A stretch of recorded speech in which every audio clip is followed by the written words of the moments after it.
No se absolutamente nada. Eso era al final, perdón, sí, cierto.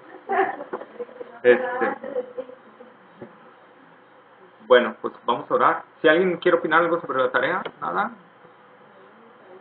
Creo que últimamente Dios nos ha hablado mucho sobre la tarea. No, brother, deja que se me escapen mis ideas. A ver, Mucho que se me escapan mis ideas. ¿Ya me trabé? Dios está hablando. Porque en la prédica del domingo también está muy relacionado con la tarea que te encargaste, ¿no? La ferocidad de escuché. Y la verdad, sí, ha sido mucha bendición, yo creo, para todos, ¿no? El escudriñar la palabra de la manera que nos estás dejando la tarea. Van a ver que sí. Cosas que antes a nosotros nos habían dicho en otros lados, o sea, ha quedado mucho más claro, ¿no? De que fuimos escogidos por el Señor y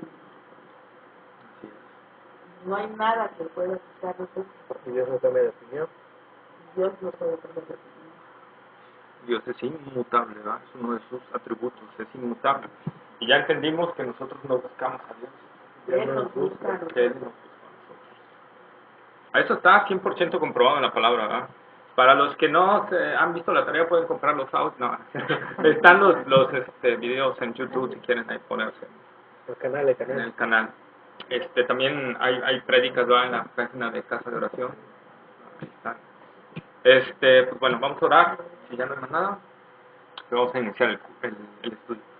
Bendito Dios y Padre nuestro, Señor, gracias, Señor, porque solo por tu gracia, Señor, podemos conocerte más. Señor, como decía el apóstol Pablo, ¿dónde queda la jactancia? Queda anulada totalmente, Señor. No podemos jactarnos de nada porque es tu gracia, Señor, la que nos trajo aquí, es tu gracia la que nos sostiene, es tu gracia la que nos alimenta, Señor. Si tú, Señor, no abrieras nuestro corazón, no abrieras nuestro entendimiento, Señor, vano sería que estudiáramos, vano sería que nos esforzáramos, Señor. Solo podemos esforzarnos, pero en esa gracia bendita. Gracias, Señor, porque tú diriges nuestros pasos, tú diriges nuestra vida, Señor. Sabemos que estamos seguros en ti y podemos confiar que eres el Dios que cumple sus promesas. Señor, te pido en esta noche, Señor, que nos bendigas en este estudio. Háblanos a nuestro corazón, Señor. Señor, que no endurezcamos nuestro corazón a tu palabra, Señor, sino que seamos obedientes y fieles y dispuestos, Señor, a hacerla, a cumplirla, a hablarla, a meditarla, Señor. Señor, abre nuestro entendimiento, Señor. Necesitamos que tu Espíritu Santo venga a enseñarnos, Señor, porque de nada sirven las palabras de hombre, Señor. Ayúdanos, Señor. Que hoy nuestra vida salga con una satisfacción en tu palabra tremenda, Señor. Que podamos hoy saborear esa delicia, esa dulzura que hay en tu palabra, Señor. Que nos pueda llevar, Señor, a disfrutar más de Cristo, Señor. A disfrutar más de su gloria, a disfrutar más de su presencia, a disfrutar más de Él, Señor. Pues, ¿qué es el cristianismo sino Cristo mismo en nosotros, Señor? Para ayúdanos a entender que hay unas bendiciones espirituales tan grandes en Cristo, Señor, que los bienes materiales no son comparables con eso, Señor. Ayúdanos a anhelar, a poner nuestra mente en las cosas tuyas, Señor, a tener la mente de Cristo, Señor, en el nombre de Cristo Jesús. Amén, Señor. Pues bueno, hermanos, pues rápido, ¿se acuerdan? La ira de Dios no viene, veíamos el versículo 18, 19, 20, nos vamos a ver el 21 hoy, ¿va? Si Dios lo permite, 22 y 23, capítulo 1 de Romanos, la epístola a los Romanos, capítulo 1, versos 21.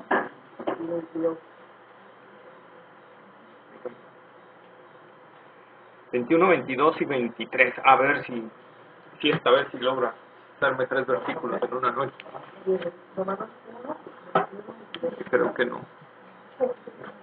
Romanos 1, capítulo 1, versos 21, 22 y 23. ¿Leemos? Sí, por favor. Pues habiendo conocido a Dios, no le glorificaron como a Dios, ni le dieron gracias, sino que se envanecieron en sus razonamientos y su necio corazón fue entenebrecido. Profesando ser sabios, se hicieron necios y cambiaron la gloria de Dios incorruptible en semejanza de imagen de hombre corruptible, de aves, de cuadrúpedos y de reptiles. Pues seguimos viendo, ¿verdad, hermanos? Todo este tema va enlazado con el versículo 18, 19 que habla de la ira de Dios, ¿verdad? ¿Por qué viene la ira de Dios sobre los hombres? Pues por eso, por los actos de desobediencia, ¿verdad? Porque el hombre no ha querido ver, como vimos en la clase pasada, que Dios puede conocer a Dios racionalmente, por medio del razonamiento, ¿sí? De una manera intelectual. Y ese conocimiento lo puede llevar a humillarse delante de Dios. Y si se humillara delante de Dios, Dios trajera luz para que le conociera también espiritualmente. Hablamos que hay dos cosas que Dios dejó para dejarse testimonio de que Él es real a la humanidad. ¿Cuáles son esas dos cosas?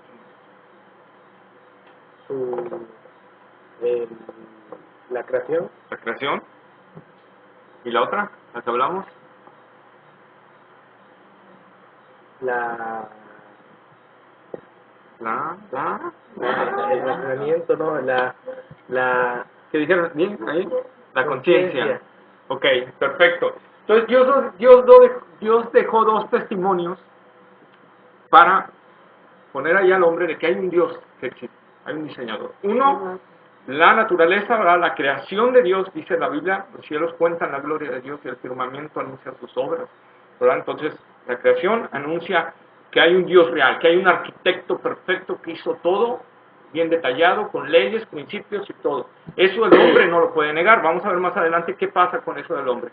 Y la conciencia, ¿verdad?, que le pone valores dentro del hombre, que también el hombre debe decir, ¿de dónde me salen esos valores? ¿Quién me acusa? ¿Por qué hay algo que me acusa dentro de mí? Eso es la conciencia. Dios dejó ese testimonio, ¿verdad? Y podemos ver que puede conocer a Dios por su poder y su divinidad, ¿verdad? ¿Ok? Pero aquí, por eso el apóstol Pedro aquí en el versículo, en el versículo 21 dice, pues habiendo conocido a Dios. O sea, ningún hombre en la tierra puede decir que no ha conocido a Dios. Porque Dios dejó testimonio vivo en su creación y en todo. Al final de cuentas, como les decía en la clase pasada, toda civilización adora a un Dios. Eso es un testimonio de que dentro hay una necesidad de Dios, ¿sí? Y que si voltearan a ver la naturaleza y se humillaran, Dios les hablaría.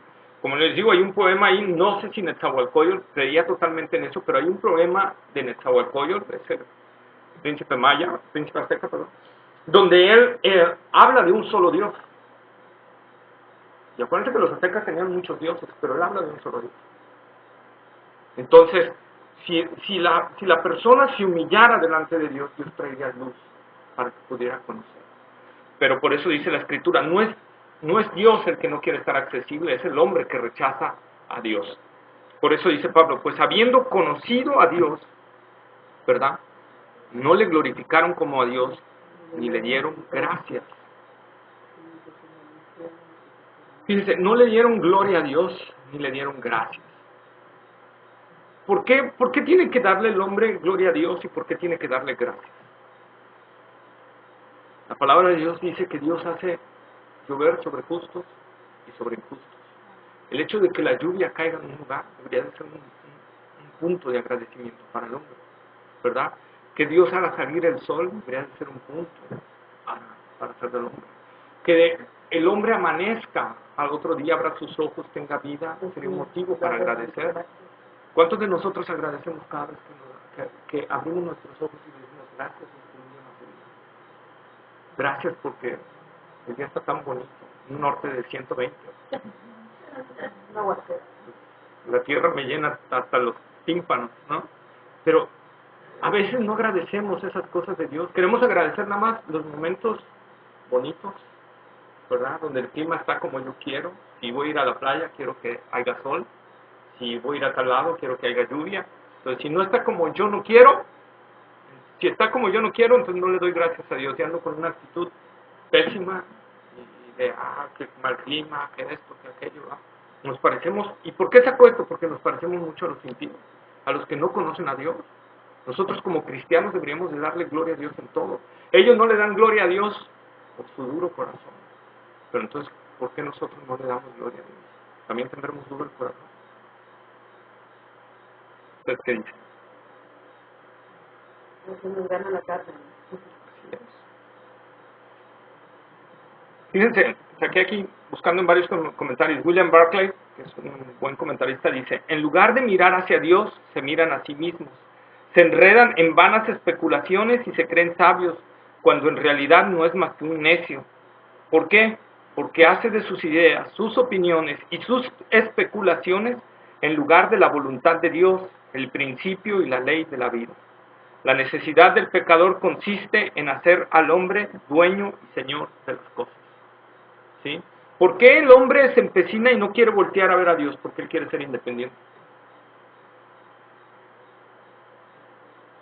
Acuérdense, ¿cuál fue y cuando estaba meditando en esto, me estaba acordando, ¿cuál fue la tentación que vino sobre Eva?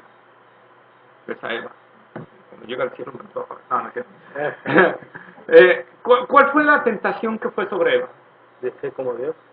Allá va. Esa fue la tentación. Vas a llegar a ser como Dios. Bueno, quiero hacer un breaking rápido porque metí un tema que no iba. Le echamos a veces mucho la culpa a Eva, ¿verdad? Por haber comido ese fruto prohibido, pero mayor culpa tiene el hombre, porque el hombre no fue tentado por Satanás. El hombre se dio por amor a la mujer. Entonces, mayor culpa, por eso Dios llegó primero con el hombre. Dios sabía quién había hecho todo bien mal. Pero no me gusta tratar esos temas, mejor vamos a seguir echándole a la mujer. Fíjense, la esencia del pecado es ponernos a nosotros mismos en el lugar de Dios. Cuando nosotros nos levantamos, ¿por qué cuando el hombre se levanta no da gracias a Dios por lo que hay? Porque, como dice ese poema de Neruda, que yo fui el arquitecto de mi propio destino, ¿verdad? ¿Y qué está haciendo ahí? No está reconociendo a Dios. Está diciendo yo hago mi vida, yo trazo mi vida y yo... ¿Cómo la usamos? Cada quien es el arquitecto de su propio destino, ¿verdad? Pero qué lejos está de las palabras del Señor Jesucristo cuando nos enseña a orar. ¿Cómo nos enseña a orar el Señor Jesucristo? Hágase Tu voluntad. Señor, no se haga nuestra voluntad. Hágase tu voluntad como en el cielo, así también en la tierra. Y así también en nuestras vidas. Entonces, eso es el principal problema del hombre. Entonces, el hombre se envanece. ¿Qué es? Se llena de conocimientos de él y rechaza a Dios, ¿verdad? En realidad no hay ningún hombre ateo en la tierra. Hay gente que se dice ateo, pero el ateo no es que no sepa que hay un Dios, sino que rechaza ese Dios. No quiere. Así es. Eso es el ateísmo. Pero después eso, yo creo que está rechazándolo, ¿no? Sí. Por ahí decía un teólogo, ¿verdad? Creo que estaba debatiendo con un ateo y le decía, bueno, es que tú sí crees en Dios. No, yo no creo en Dios. Porque si no creyeras que hay un Dios, ¿por qué lo combates tanto? ¿Por qué combates algo que sabes que no existe? Se quedó calladito.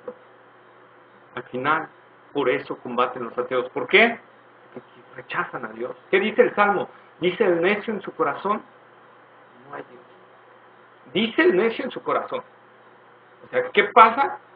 De su corazón lo endurecen, rechazando esa luz que tienen en el cielo, esa luz que tienen en la creación, esa luz que hay para reflejar a Dios, para darnos luz a nuestro razonamiento, la rechazan. ¿Por qué? Porque no quieren a Dios. Porque no es porque no quieran llegar a Dios, ¿verdad?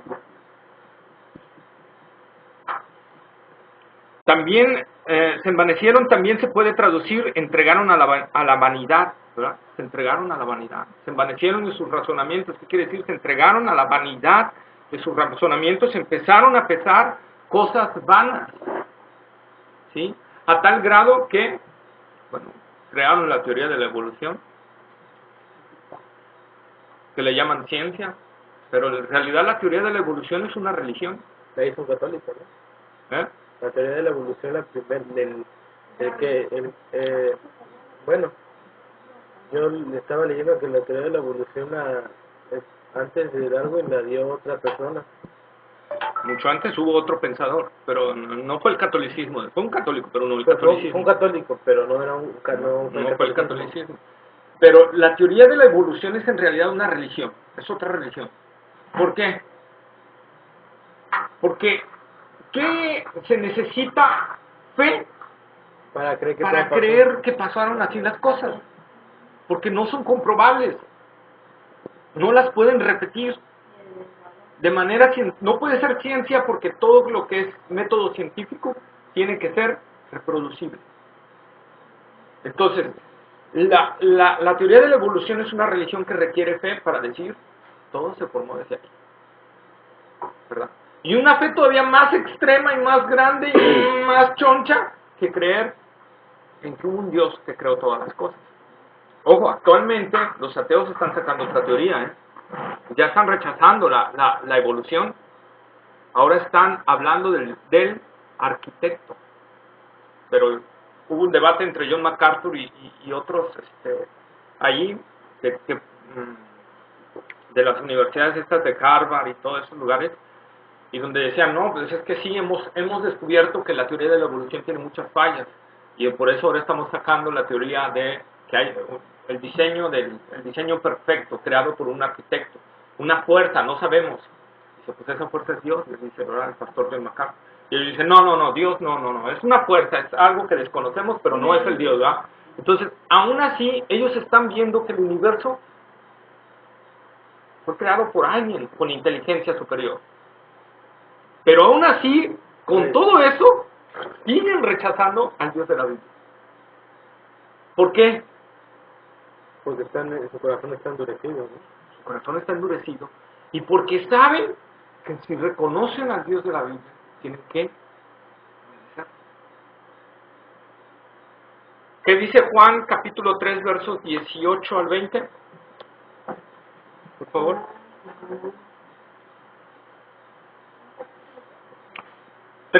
Versos 18 al 20. El que cree no es condenado, pero el que no cree, no. El que en él cree no es condenado, pero el que no cree ya ha sido condenado porque no ha creído en el nombre del unigénito Hijo de Dios. Y está en la condenación. Y esta es la condenación, que la luz vino al mundo y los hombres amaron más las tinieblas que la luz, porque sus obras eran malas. Fíjense qué impactante. ¿Por qué la gente no quiere venir a Cristo? ¿Será que definitivamente porque están muertos espiritualmente? Bueno, eso es una razón fundamental, primordial, fuerte. Pero otra de las razones es que la gente no quiere venir a la luz. ¿Qué dice ahí Juan?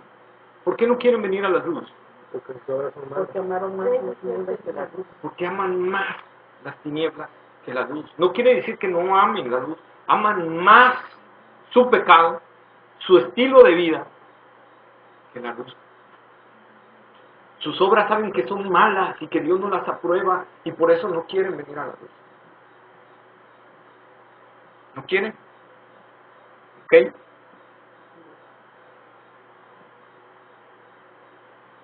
Fíjense, y dice, y su necio corazón fue ¿qué? Entenebrecido, en Romanos 1:21. Y su necio corazón fue entenebrecido. Otra versión dice, y fue entenebrecido el necio corazón de ellos.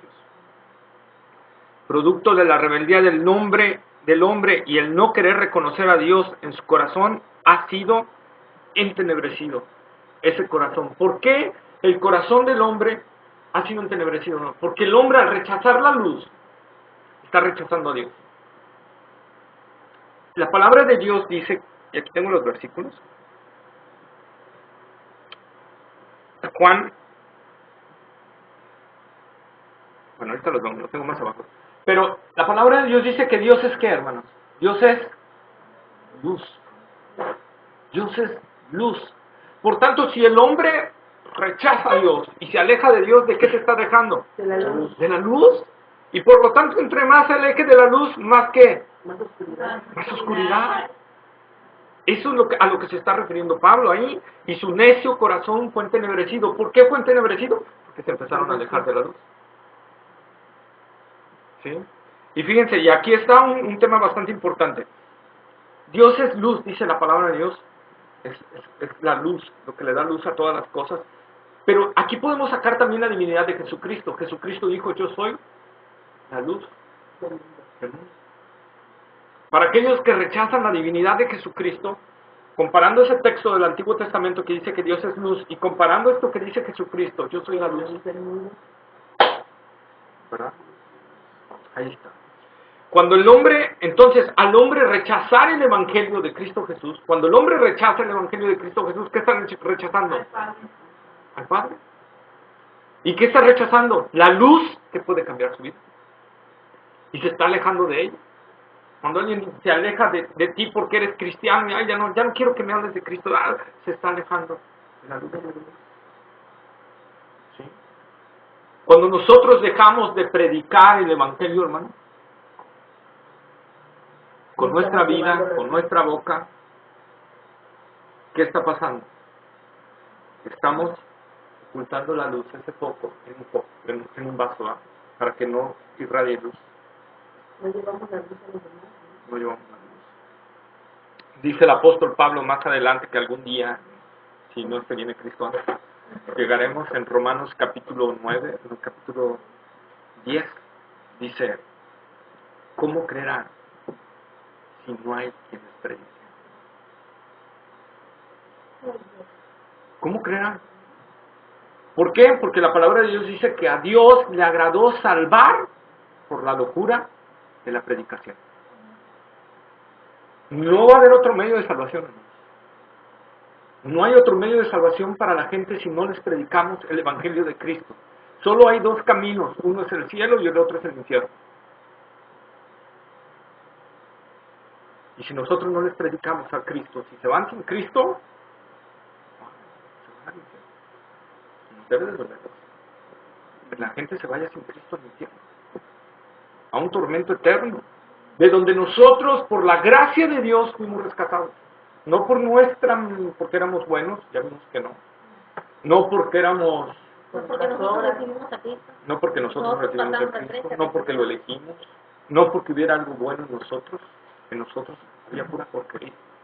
La palabra de Dios dice, desde la punta de nuestra cabeza hasta la punta de nuestros pies, somos hinchazón y podrida llaga. Apestamos de pecado. Pero Dios le plació en su amor revelarnos a su Hijo, ¿verdad? Y cuando Dios nos revela a su Hijo, que viene la luz de Cristo a nuestra vida, nos alumbra, nos hace ver nuestra terrible condición, porque como vimos esa vez cuando vimos ese tema, es como cuando entras a un cuarto oscuro, no ves nada, pero de repente prende la luz y ¡puf! Ves el polvo, las arañas, todo, y empiezas a limpiar, ¿no? Así sucede cuando viene la luz a nuestra vida. ¡Pah! Viene la luz de Cristo y nos hace ver lo terriblemente pecaminoso que somos. La porquería que hay en nuestro corazón. Cuando somos confrontados con la santidad de Dios. Dices, ay de mí. ¿Ok? Entonces, el corazón de la gente se entenebrece. ¿Por qué, hermanos? Porque se alejan de la luz. El hombre es receptor de abundantes bendiciones de Dios. Eso es claro en la Escritura. A ver, Mateo 5:45. Que alguien, a ver, Mateo 5:45. Julie, Lucas 6:35. A ver, vamos a poner a leer a Gaby, Hechos 14:17. Y vamos a poner, a ver. ¿Ya? A ver, Mateo 5:45. ¿Yo leo? Para que seáis hijos de vuestro Padre que está en los cielos, que hace salir su sol sobre los malos y buenos, y hace llover sobre justos e injustos. Ok, ahí vieron, Dios hace llover sobre justos e injustos. Amén. Lucas 6:35. Amad pues a vuestros enemigos y haced bien, y prestad, no esperando de ello nada, y será vuestro galardón grande, y seréis hijos del Altísimo, porque Él es benigno para con los ingratos y malos. Wow. Aprendan eso de Dios. Aún, ¿verdad? Él es bueno para con todos. Él es bueno para con todos. Con el violador es bueno Dios. Con el asesino es bueno Dios. Que al final, si no se arrepiente, va por su propio pecado, va a haber una condenación eterna. Pero Dios, dice la palabra de Dios, que Dios no quiere que ninguno perezca, sino que todos procedan al arrepentimiento. Esa es la voluntad de Dios, ¿verdad? El deseo de Dios. Pero pues bueno. Pero si no fuera, por ejemplo, o sea, si no fuera bueno Dios con la gente que es mala, serían fulminados por Él inmediatamente, ¿no? Ya sea que Él quitara la palabra o que nos quitara el hálito de vida o que bajara un ángel, ¿va? Y a matar. Si un ángel mató 150,000 sirios en una noche, imagínense cuántos millones de ángeles hay, pues seríamos barridos en un ratito, ¿no? Pero bueno. Hechos 14:17.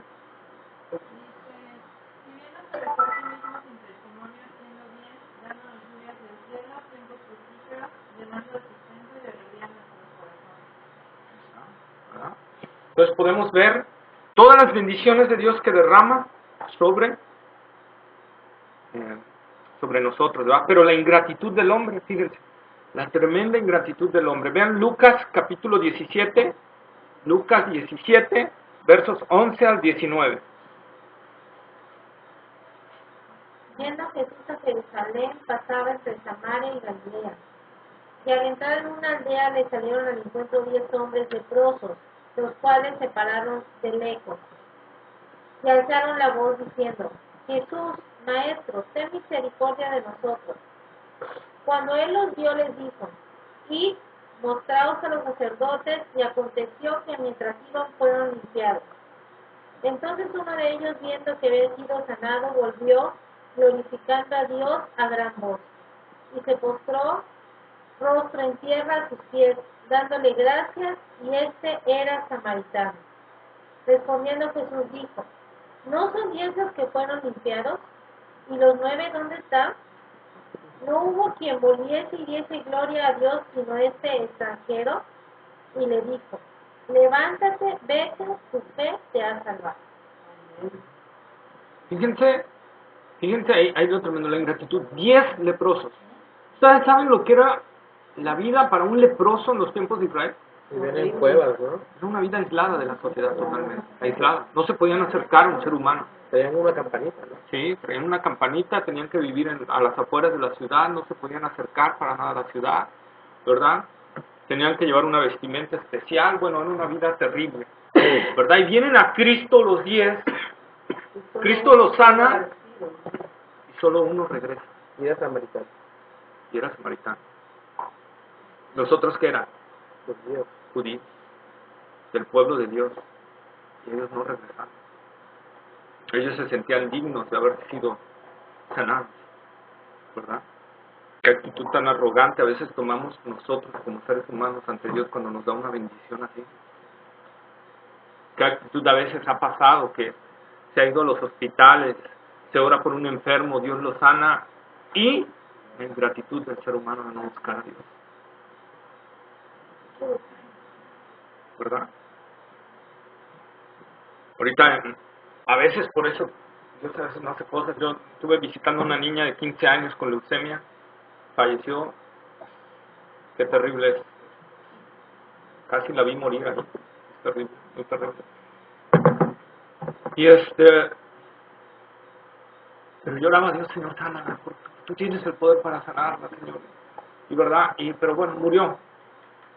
¿Qué fruto hay hoy en día de eso? La niña pues aceptó a Cristo, vivió siempre hablándole a su mamá de esas cosas, ¿verdad?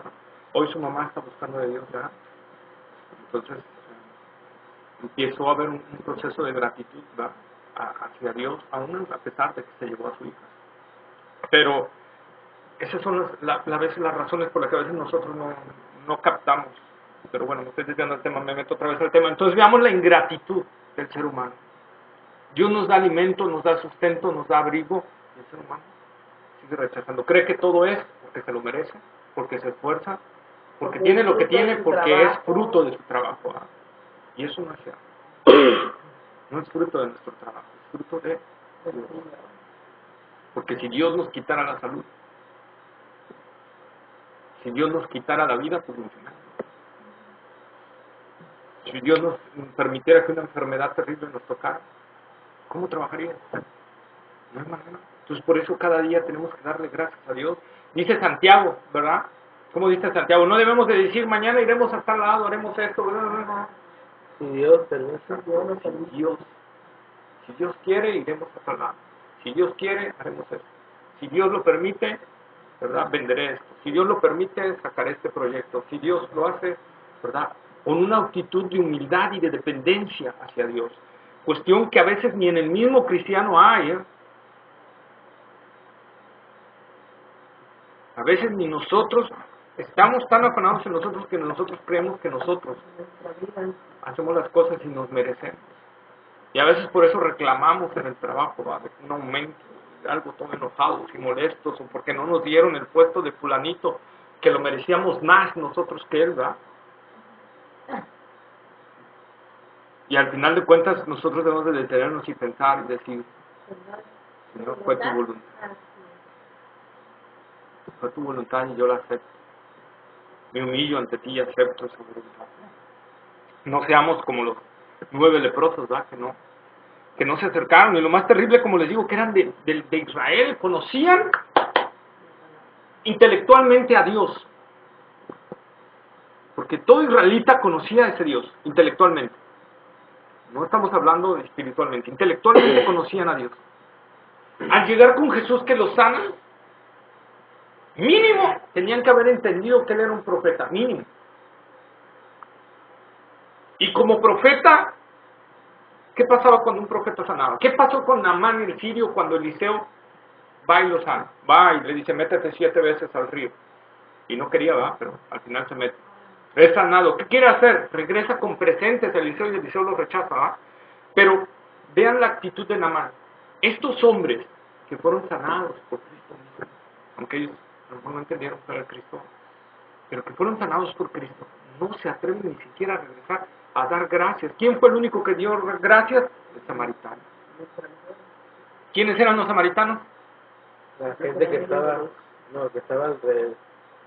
del lado, los judíos que se casaron con otras personas. Exacto, mezcla de gentiles con judíos. Era una mezcla de judíos, gentiles, y por eso los aborrecían los judíos, porque se habían mezclado con gentiles. Dicen que para pasar de una ciudad a Jerusalén había que pasar por Samaria. Si no se pasaba por ahí, tenían que dar una vueltezota que les llevaba días hacerlo. Los judíos preferían dar esa vuelta a pasar por Samaria. Por eso Jesús varias veces se refirió a samaritanos, ¿verdad? ¿Ok? ¿Dudas hasta aquí? Fíjense, por ejemplo, cuando Jesús sana a este ciego de nacimiento, Juan 9, capítulo 19 al 21, ¿verdad? Que es sanado este ciego de nacimiento, que la asamblea de fariseos mandan a llamar a los papás, ¿verdad? ¿Juan 9 qué? 19 al 21. ¿Qué dicen los papás cuando ven a su hijo sano? Pues sí, este era, pero ¿cómo fue sanado? Yo no sé. A mí ni me metan en esto, ¿va? ¿Lo vas a leer? Lo estoy explicando, a mí ni me metan en eso. O sea, si él es y si hay algún problema con él, ¿no? Vean la ingratitud. Y vean la dureza del corazón de los fariseos que estaban viendo un ciego de nacimiento haber sido sanado y por rechazar, porque odiaban a Cristo, lo rechazaban, no querían un Mesías así, querían un Mesías victorioso, querían un Mesías conquistador. Eso es lo que ellos querían y viendo a Cristo no es el Mesías que queremos. Vemos que las evidencias dicen que sí, pero no lo creemos. Entonces por eso endurecían su corazón.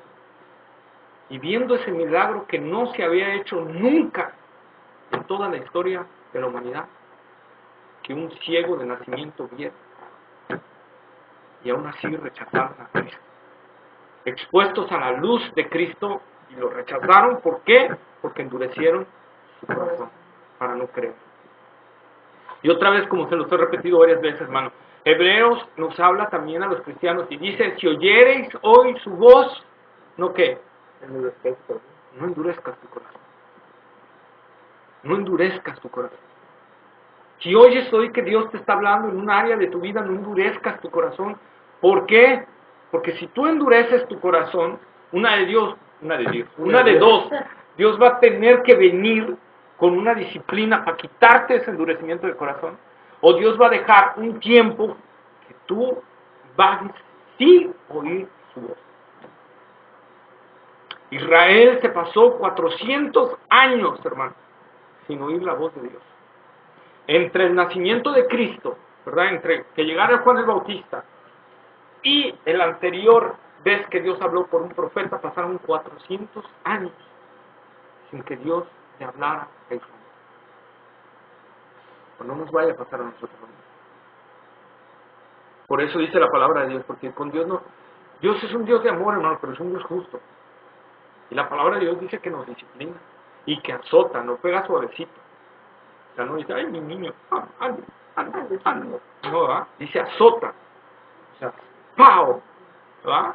Entonces, si Israel, cuando Israel se rebeló contra Dios, y hizo esa esfinge, ese becerro de oro, que ahorita lo vamos a ver más adelante, ese becerro de oro, y se postraron ante él, ¿qué hizo Dios? Pues ahora vas a andar bajando 40 años en el desierto.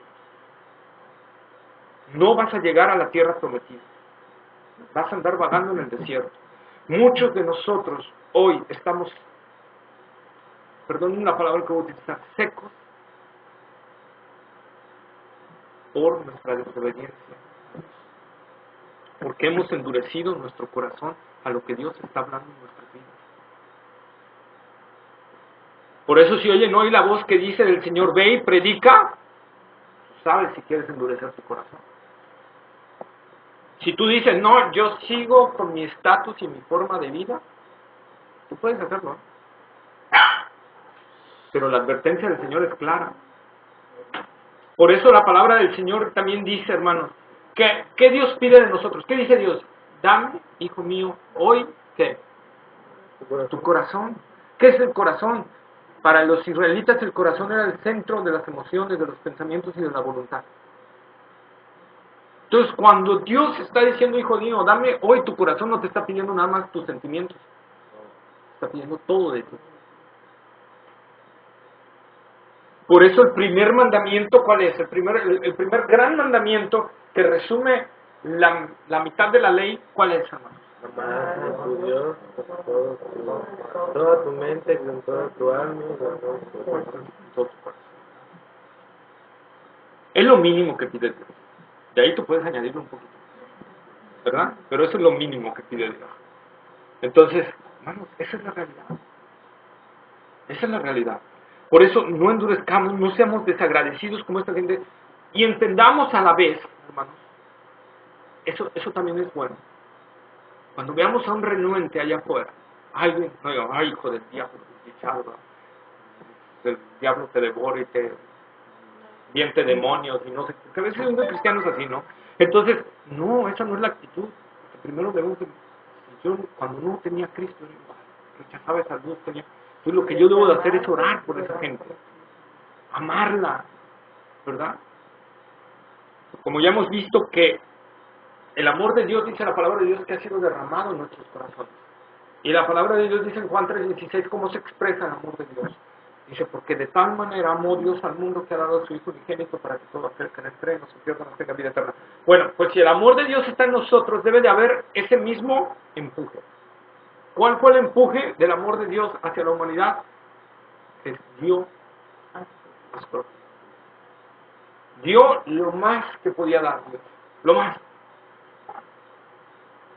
Es lo mismo que Dios dice hoy para nosotros. Si está el amor de Dios dentro de nosotros, ¿qué nos debe de impulsar ese amor? ¿A qué? A darnos a nosotros mismos.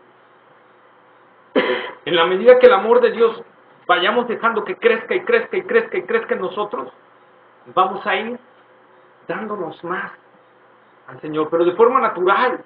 No te vas, ay, si yo amo a Dios, no, yo tengo que esforzarme, sí, no, yo lo tengo que amar, no, no es algo así. Es algo que empieza a brotar como un torrente de agua, ¿verdad? Y que empieza a crecer y a crecer y a crecer y a crecer. Pero ¿cómo empieza a crecer eso? Cuando tú tienes comunión con la fuente.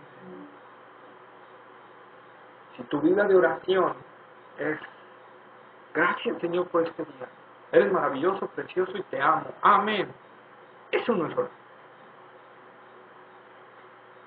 Eso es como decirle a Dios, tengo que cumplir. Bueno, pues me voy a levantar y voy a orar así, ¿no? La palabra de Dios dice, si tenemos comunión con Él, la sangre de su Hijo nos limpia de todo pecado. Hay un torrente para nosotros de perdón, en la medida que tengamos esa comunión con Él. Él es nuestra fuente. Pero cuando tú no tienes comunión con esa luz, ¿cómo quieres dar fruto? Imposible.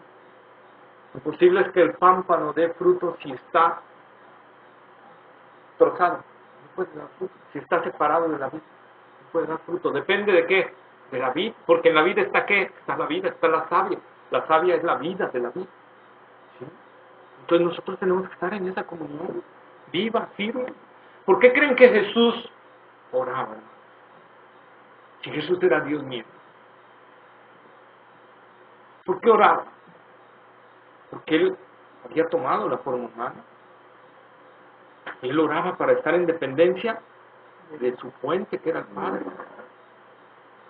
Para poder cumplir todo lo que el Padre le había mandado, Jesús tenía que estar pegado a la fuente. Jesús se sujetó al Padre totalmente. Y si Él lo hizo, siendo Dios mismo, nosotros que somos débiles criaturas, que tantito nos desligamos de la vida de oración y ya explotamos, ya hicimos algo que no, ya nos peleamos con el vecino, ya le aventamos la torta a la esposa, al esposo, al hijo, a la hermana, al hermano, al tío, o sea, ya, y luego dices, ay, ¿por qué reaccioné así, Señor? ¿Por qué hago estas cosas? ¿Por qué? Porque no estás pegado. Jesús dijo, separados de mí, nada podéis hacer. ¿Verdad?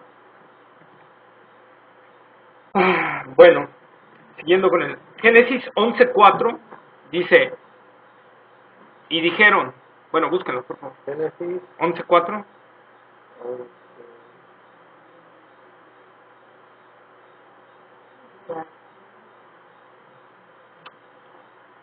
Lo de la torre de Babel. Aquí es la torre de Babel. ¿Ya?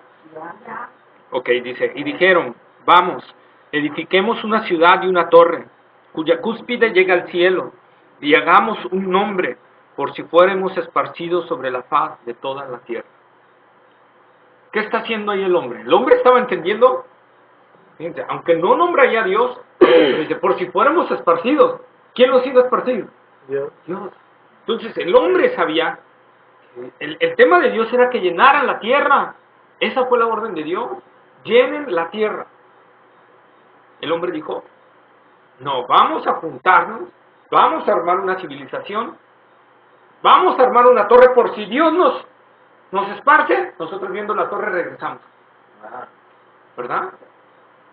Entonces Dios dijo, vean la dureza del corazón, sabían que Dios era real y sin embargo se negaron a creerlo. Por eso Abraham le contesta así al rico, ¿verdad? Cuando estaba en el infierno. ¿Se acuerdan de esa parábola del rico y Lázaro? Sí. ¿Verdad? ¿Qué le dice el rico? Manda a alguien allá, a mi familia, que le hable, Sí, en la Biblia que les los diga. profetas. Dice, ya tienen allá arriba. Y aunque se levantara alguien de aquí y les fuera a predicar allá, de todas maneras no van a creer. Y esto es una prueba. La gente, aunque se levantara alguien de los muertos, que ya lo hubo, Cristo, la gente no va a creer. Porque el hombre quiere, su naturaleza es ir en contra de Dios. Y se aferra a ese detalle. Podemos ver el caso también, por ejemplo, en la batalla de Israel con los reyes de Siria, ¿va? Cuando dice, no, es que Jehová es el Dios de los valles, pero ahora vamos por los montes y los vamos a atacar, ¿va? Y, ¿verdad?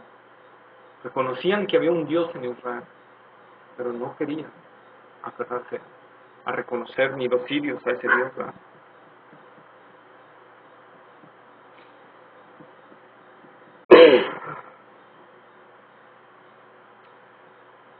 Fíjense, William Hendrickson nos dice,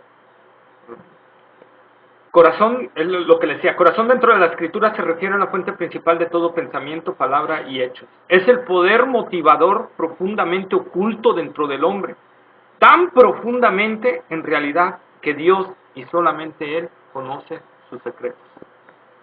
¿Qué dice la palabra de Dios? Engañoso y perverso es el corazón más que todas las cosas. ¿Quién lo conocerá? Solo tú. Ni nosotros mismos conocemos nuestro corazón. Nuestro corazón nos puede engañar a nosotros mismos.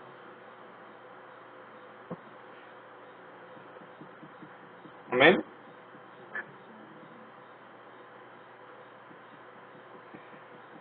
Por tanto, lo que Pablo nos da a entender aquí es que todo lo que sentimos, pensamos, decimos o hacemos queda negativamente afectado por la dureza de nuestro corazón.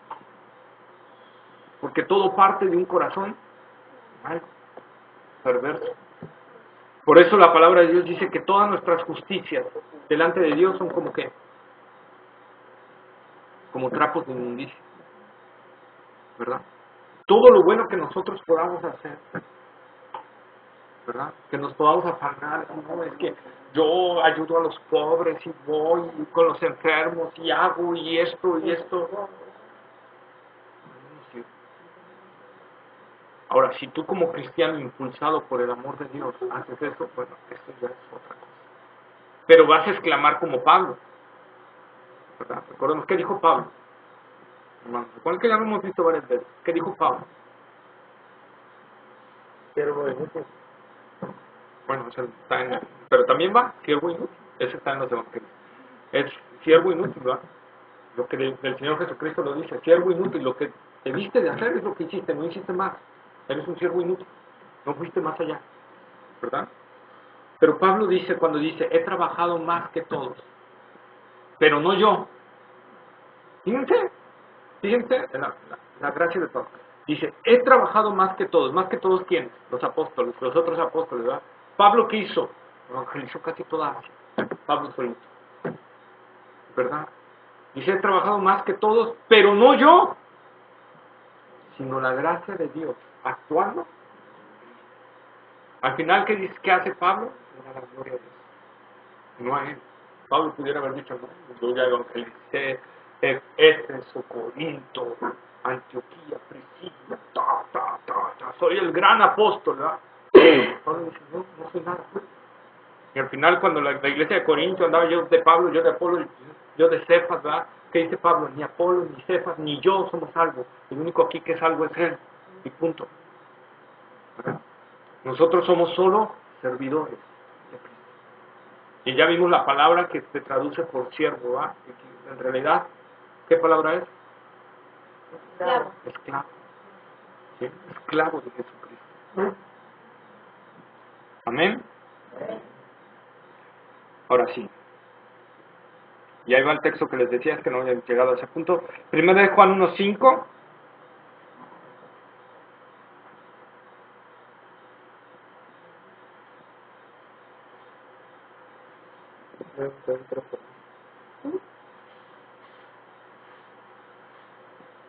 Primero de Juan 1:5. Está entre Génesis y Apocalipsis, por si lo quieren buscar.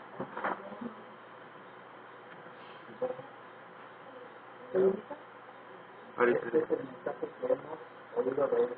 Dios, anunciamos Dios que Dios es luz y no hay ninguna tiniebla. Ahí está. ¿Y Juan 8:12?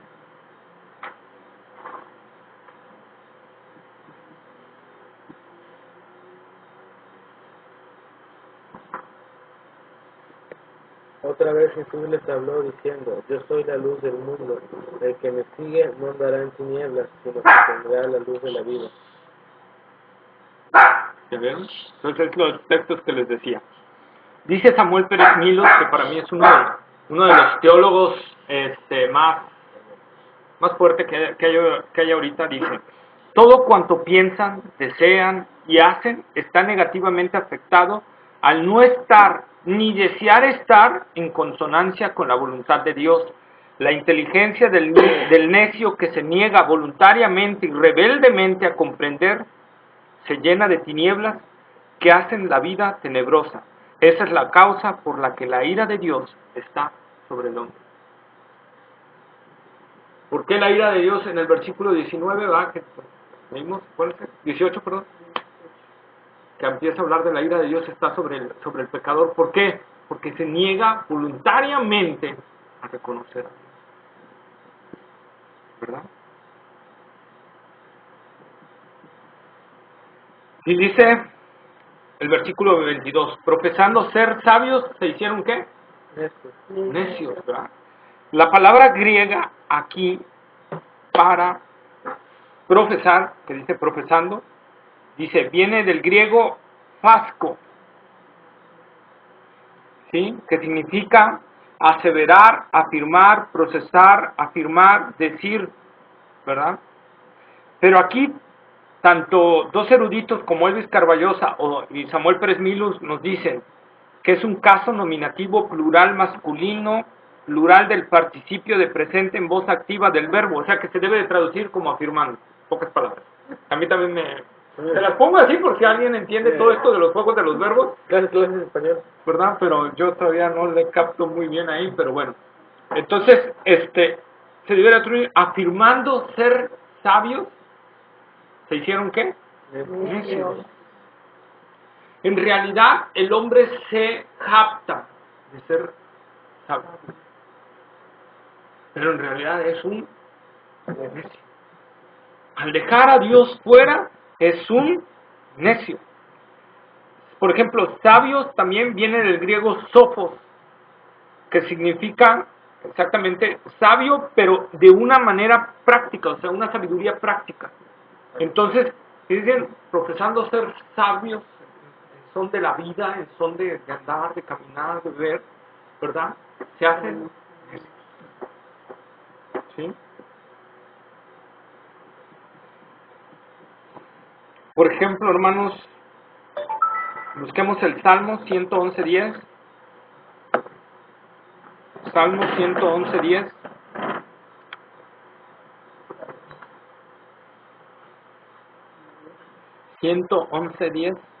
El principio de la sabiduría es el temor de Jehová.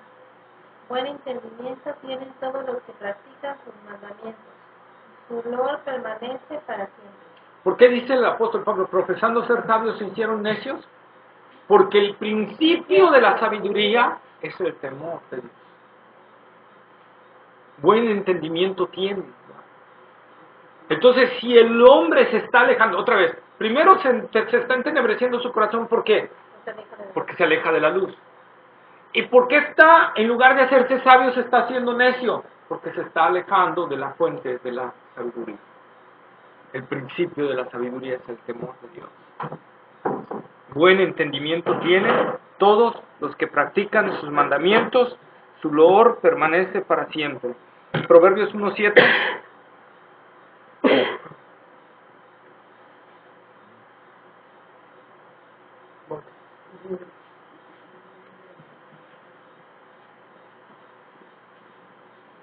Proverbios 1:7. El principio de la sabiduría es el temor de Jehová. Los insensatos desprecian la sabiduría y la enseñanza. Ok. Para la palabra necio que está ahí, dice el necio, ¿verdad? Perdón. Profesando ser sabios se hicieron necios. Para la palabra necio ahí también se puede traducir como insensato. Y lo encontramos ahí en Proverbios. El insensato, ¿qué es? Desprecia la sabiduría y la enseñanza. El hombre se está alejando de la única fuente que lo puede corregir. De la única fuente que lo puede hacer. Por eso estamos viendo que hoy todo el hombre, estamos viendo que se está alejando de la luz, se está alejando de la sabiduría. Por eso hoy vemos que los tratados que están sacando acerca de, por ejemplo, del homosexualismo, del lesbianismo, de la educación de los niños, de todos los detalles que están sacando ahorita, parece más corrompidos y más corrompidos y más corrompidos. ¿Por qué? Porque se van alejando más de la luz y de la fuente de la sabiduría. Cuando la sociedad, aunque no se ha convertido, aunque no se ha convertido, pero se ha acercado a la luz, la sociedad ha mejorado. Podemos ver, por ejemplo, el caso de Inglaterra. Inglaterra en los tiempos de George Whitefield, por eso Inglaterra llegó a ser lo que es. En los tiempos de George Whitefield, ¿verdad? Cuando George Whitefield predicó y la Inglaterra se arrepintió de lo que estaba haciendo, Inglaterra floreció a diferencia de Francia. Se cayó con la Revolución Francesa, la Revolución Industrial y todo eso, y fue un caos la sociedad esa. Inglaterra floreció. Estados Unidos, ¿qué pasó? Lo mismo. Floreció.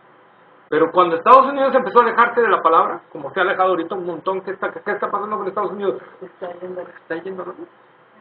Se está precipitando. ¿Por qué? Porque se está alejando de la fuente de la sabiduría, que es el temor de Dios. Así simple, amor. Cuando alguien les demande algo, pongan esos casos. Cuando la sociedad se ha acercado a Dios, ha florecido. El otro día estaba cambiando así los canales y había una predicación de Rodríguez. Ricardo Rodríguez.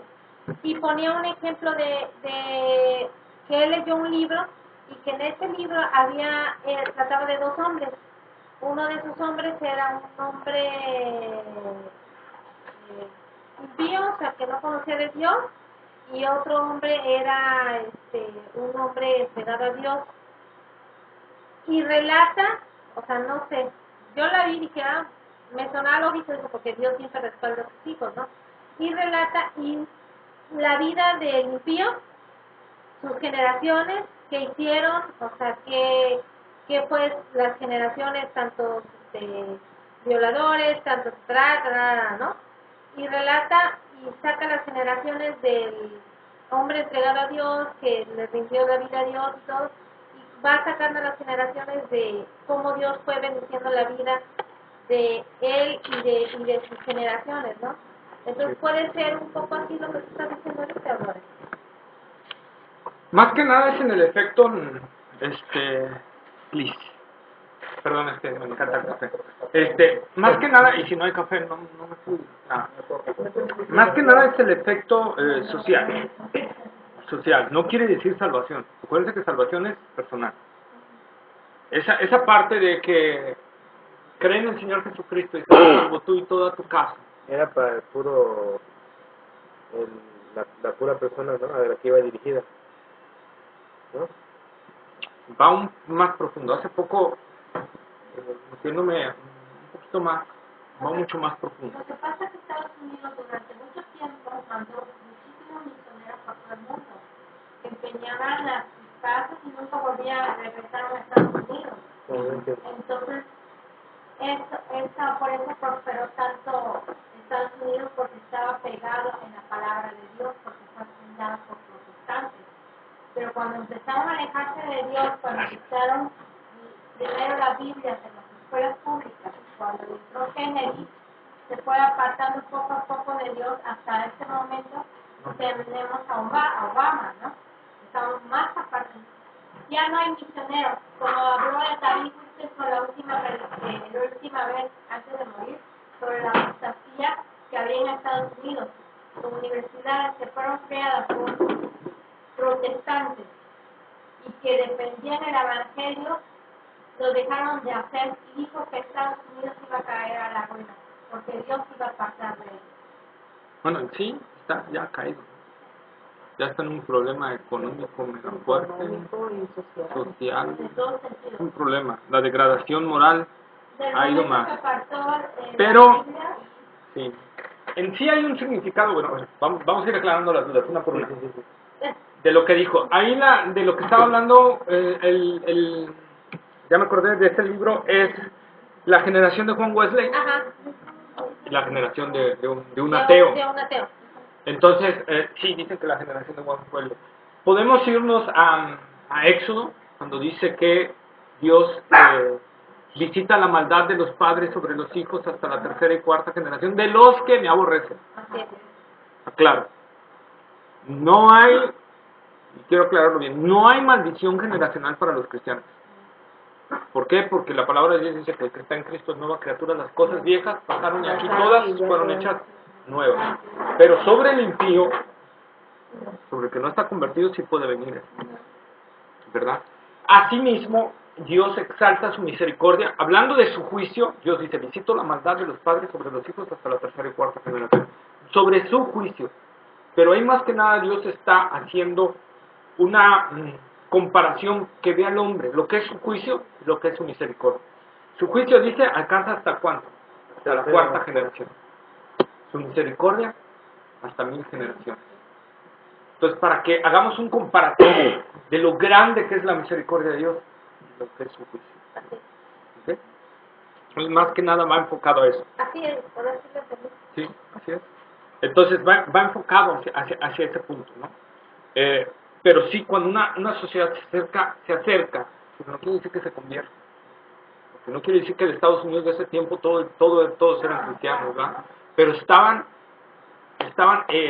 confrontados por la verdad de la Escritura. Yo estaba viendo un documental, me impactó bastante que en los tiempos de Benjamin Franklin y todo, el gobierno mandaba hacer Biblias y los repartía a las casas para que todas las casas tuvieran Biblias. Que no hubiera ni una casa donde no hubiera una Biblia. Y hay una Biblia ahí viejita en un museo que dice Biblia auspiciada por el gobierno de los Estados Unidos, ¿verdad? Donde se repartía a todas las casas. Ellos las mandaban a hacer con los impuestos y todo, y las mandaban a entregar a las casas. ¿Por qué? Porque sabían ese principio fundamental. Una sociedad que se rige bajo la palabra de Dios es una sociedad que va a prosperar socialmente. No quiere decir que va a traer salvación. Ahora, ojo, una sociedad que empiece a prosperar socialmente también va a recibir los ataques más fuertes que se puedan. Porque, acordémonos, y ese es un principio real, el que quiera vivir piadosamente a Cristo Jesús padecerá persecución. Esa es una ley, hermanos, dentro del Evangelio. Ahora sí que esa es una ley espiritual. El que quiera realmente comprometerse con Cristo va a padecer persecución. ¿Por qué? Porque hay un antagonismo tremendo entre la luz y las tinieblas. Y si tú estás en luz, las tinieblas te van a odiar. Las tinieblas no pueden amar a la luz, jamás. Jamás vas a ver al mal llevándose con el bien. Son antagónicos. Satanás odia a Dios y todo lo que signifique o sea de Dios. Lo odia. ¿Por qué quiere destruir a la humanidad? Porque odia la creación de Dios. Porque anda como león rugiente buscando a quien devorar. ¿A quién anda buscando a quien devorar? Porque no estoy hablando de la salvación, que la salvación no se pierde. Estoy hablando de que el enemigo puede venir por tu pecado a venirte a destruir la paz de Dios, el gozo de Dios, ¿verdad? Lo que Dios te ha dado.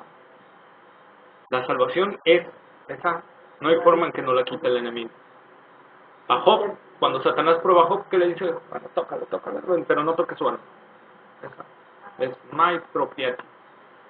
Sí, tiene el sello ahí, mi propiedad. Esa no la tocas. Pero podemos ver nosotros, hermanos, que entonces por nuestro pecado, Satanás puede venir y tratar de destruir. ¿Cuál es la función de Satanás? Robar, matar y destruir. Esa es su función. Eso es en lo que él está empeñado. Y él te tiene la mirada fija. Si tú eres un verdadero cristiano, te tiene en su lista de los que quieren destruir. Y tiene a todo su ejército empeñado en cómo destruirte. Y no siempre va a ser bajo un ataque atroz. A veces va a ser sutil, Esto va a venir como león rugiente, a veces va a venir como manso correcto, como ministro de justicia. Dios le bendiga, hermano. Así puede venir. Dice la palabra de Dios que sus ministros se disfrazan como ¿qué? Como ministros de justicia. Entonces yo tengo que tener mucho cuidado. Por eso, y solo por eso, les insisto mucho que estudien las Escrituras. Porque por ahí andan muchos que dicen ser, pero en realidad son lobitos que andan por ahí, tras las ovejitas. Entonces nosotros tenemos que ver lo que dice Dios en su palabra, lo que Dios nos está hablando, lo que Dios nos está advirtiendo. Y otra vez, ¿cómo voy a estar más protegido, hermanos? ¿Separado de Cristo o cerca? En la medida en que yo esté en una vida de oración y de estudio de la palabra, voy a identificar más rápido cuando el enemigo quiera venir sobre mi vida. A las mujeres se les puede aparecer un Brad Pitt, por ejemplo. A los hombres, no sé, Ya tengo mi Brad Pitt. Ya tengo mi gracia. una Megan Fox o no sé quién. Pero puede ser así. Y a lo mejor al principio parezca como súper, wow, mega espiritual, ¿no? Hasta mueve montañas y se va, ¿no? Imagínense que llega así un chavo, ojos azules, güey, alto, fornido, y que habla muy bien, ¿verdad? Pero ¿qué dice la palabra de Dios? Por sus frutos los conoceréis. Entonces, ahí es donde ustedes tienen que tener cuidado, ¿no? ¿Eh? Entonces, profesando ser sabios, se hicieron necios. ¿Por qué? Porque se alejaron de la palabra de Dios.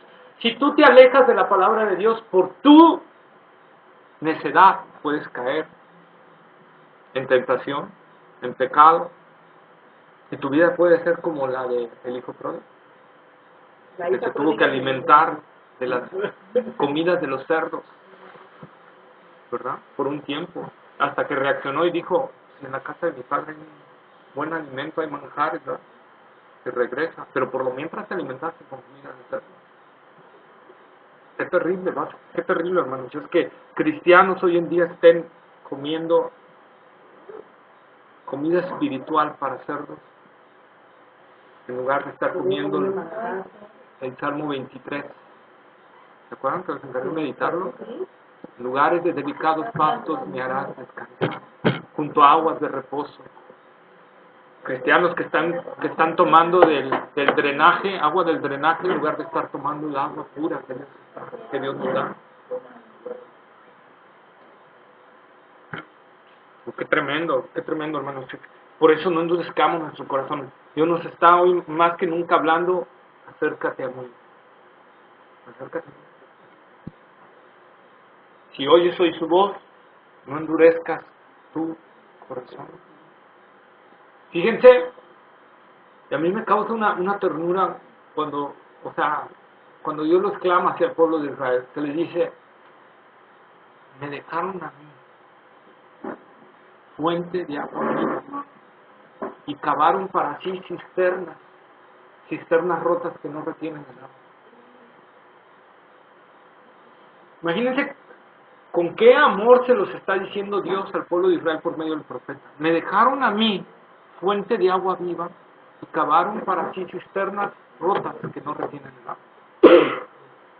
¿Verdad?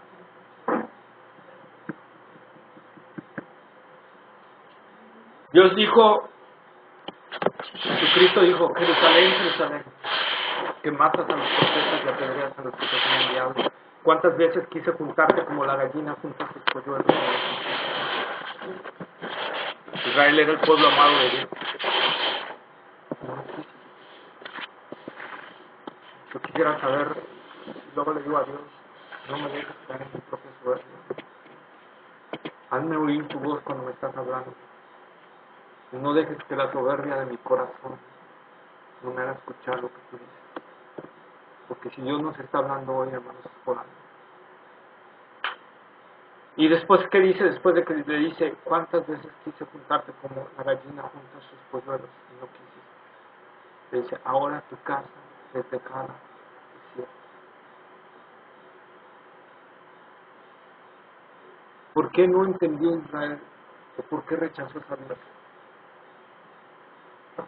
Porque empezaron a seguir su propio corazón. Se alejaron de la Escritura y empezaron a seguir doctrinas de hombres. ¿Y qué pasó? No reconocieron a su Mesías. No vaya a pasar así con nosotros, hermano, que no reconozcamos cuando Dios nos habla y Dios nos esté hablando en nuestro corazón y esté hablando en nuestra vida y nosotros no reconozcamos su voz. Medita en eso. ¿Qué Dios está hablando a tu vida? ¿Qué Dios te está diciendo? ¿Qué Dios te está hablando que dejes ya? ¿Qué Dios te está diciendo que tienes que abandonar ya? ¿Qué Dios te está diciendo hacia dónde te tienes que comprometer? Si oyes hoy su voz, dice la palabra de Dios, no endurezcas tu corazón. Mi hermano, muchos ya lo verán. Me he ausentado un poco del Facebook. Aunque mi Facebook yo ocupo para predicar, para hablar, para postear cosas de Dios y todo. Pero me he alejado un poco. ¿Por qué? Ojo, porque tengo que predicar el Evangelio. Pero primero está que tengo que beber de él. Y si esto ya me está absorbiendo para no tener tiempo de beber de él, entonces, aunque sea muy bonito, tengo que beber de él. Porque él es la fuente que me sostiene. ¿De qué le servirá a todo el mundo, al hombre ganar todo el mundo si qué? Si pierde su alma. ¿A qué te va a servir? Entonces tengo que estar pegado a él. Tengo que estar pegado a él. Leonard Ravenhill. Yo digo, ay Señor, quisiera al menos llegar a la mitad de lo que él oraba. Ese hombre oraba 8 horas al día. Y continuo. Su biografía, sus historiadores lo dicen. Y tú oyes predicar a ese hombre, se estremece cada predicación. Pero ¿qué pasa? Que él estaba conectado. Bueno, nosotros somos mensajeros de Cristo, pero ¿cómo somos mensajeros de Cristo si Cristo? ¿Con qué poder? Podemos predicar el verdadero evangelio, pero predicarlo sin poder. ¿Por qué? Porque no estamos bebiendo. No estamos bebiendo de la fuente de ese poder. Podemos decir como esos que dijeron cuando Pablo echó fuera demonios, ahí vinieron unos, dijeron, pues nosotros también. En el nombre de Jesús que dice Pablo, fuera. ¿Y qué dijeron los demonios? A Jesús lo conocemos. A Pablo también. Pero ustedes quiénes son. Y sobre ellos. Entonces, ¿verdad? Que no vaya a pasar así con nosotros. Que le prediquemos a alguien el evangelio y nos diga, pues sí, Cristo, muy buen evangelio. Sí, las personas que tú nombraste, sí, pero tú, ¿quién eres? Conozco tu vida, conozco lo que haces, conozco esto. ¿Quién eres? Y nos despedacen, ¿verdad? Nos desnuden, porque es lo que hicieron con eso. Entonces, hermanos, estemos firmes en el Señor. ¿Alguna pregunta, duda? ¿No? ¿En qué versículo dice eso de lo que dijiste ahorita? ¿Cuál? El de los demonios. Está en Hechos. Está en el libro de Hechos, no recuerdo el versículo, pero está ahí en Hechos. Búscalo por ahí. Sí, te lo mando luego por parte. Pero ahorita no me acuerdo del día del versículo, pero está en Hechos, pero está por. ¿Dudas, preguntas, respuestas, comentarios? Que tenemos que dejar cosas, pero que nos estorban para llegar a Dios, para estar más en comunión con el Señor. Así es. Y aunque a veces nos duela, Hay que dejar cosas. Como les he dicho, por ejemplo, ahorita está jugando la selección. ¿Verdad? La tele ahorita en su casa para mí está apagada. Está apagada, no estoy en casa. No, ya no hay nada bueno en la tele. Entonces para mí prefiero ocupar ese tiempo en estar bebiendo de lo que me va a hacer beneficio para la eternidad, que estar bebiendo algo que me va a inundar de cosas en la cabeza que no van conforme a Dios. ¿De qué está llena la tele? De puras cosas contra Dios. O sea, o alguien que me alce la mano y me diga un programa que esté a favor de eso. Está en contra. Entonces todo el bombardeo que está viendo sobre nuestra mente es, y dice la palabra de Dios, ya quítense la mente carnal y pónganse la mente de Cristo. Ya dejen de vivir como vivían antes. Ahora empiecen a vivir la vida cristiana. Y en la medida que se esfuercen en la gracia, claro, en la gracia, en la medida que se esfuercen en esa gracia, de humillarse ante Dios, de beber de Él de todos los días, y mientras van al trabajo, estar orando a Dios, estar meditando, trayendo versículos de memoria o leyendo la Biblia, en sus ratos libres, en lugar de estar acá en el Face, estar en comunión con el Señor, pues va a ser mayor bendición y crecimiento para nosotros. Me encanta una prédica, y con esto voy a cerrar, porque si no nos vamos a ir 12 de la noche. Entonces, una prédica que dice Leonard Ravenhill hablando del tribunal de Cristo. Él dice, yo no quiero llegar al cielo y ver a Juan Wesley, a George Whitefield, a Jonathan Edwards, David Brainerd, Pablo, Pedro, coronados, con galardones y todo, y a mí solo me toca una estampita en la frente. De todo lo que alcanzaste, ¿verdad? Y la palabra de Dios es clara, que si nosotros no trabajamos lo que Dios nos ha dado, hermanos, en el tribunal de Cristo, que no está en juego nuestra salvación, pero en el tribunal de Cristo, dice la palabra de Dios, aún lo que tienes te será quitado. Y se le dará al que hizo lo que tuvo. Entonces, hermanos, decía Francis Chan, otro predicador que me gusta mucho, un pastor que me gusta mucho, decía, no